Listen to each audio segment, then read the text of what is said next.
அதிமுகவிற்கும் பாமகவிற்கும் பொது எதிரி திமுக தான் என்றும், ஆகவே அதிமுக தொண்டர்கள் பாமகவிற்கு ஆதரவு கொடுக்க வேண்டும் எனவும் பாமக நிறுவனர் ராமதாஸ் கேட்டுக் கொண்டுள்ளார்.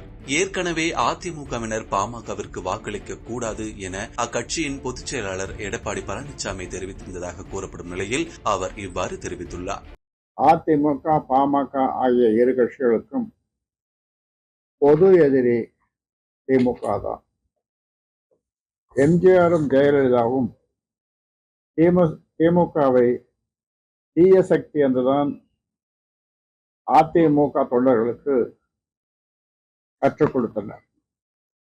எம்ஜிஆரும் ஜெயலலிதாவும் திமுகவை தீய சக்தி என்றுதான் அதிமுக தொண்டர்களுக்கு கற்றுக் கொடுத்தனர்.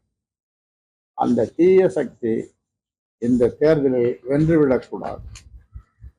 விக்கிரவாண்டியில் அதை வீழ்த்தும் சக்தி பாமகவுக்கு தான், பாட்டாளி மக்கள் கட்சிக்கு தான் உண்டு. எனவே அதிமுகவினர் அனைவரும் அவர்களின் வாக்குகளை வீணடிக்காமல் தீய சக்தி திமுகவை வீழ்த்துவதற்காக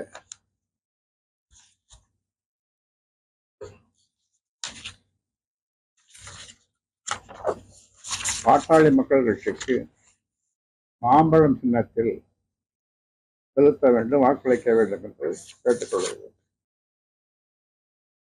செய்திகளை உள்ளது உள்ளபடி தெரிந்து கொள்ள ரெஃப்ளெக்ட் நியூஸை சப்ஸ்கிரைப் பண்ணுங்க.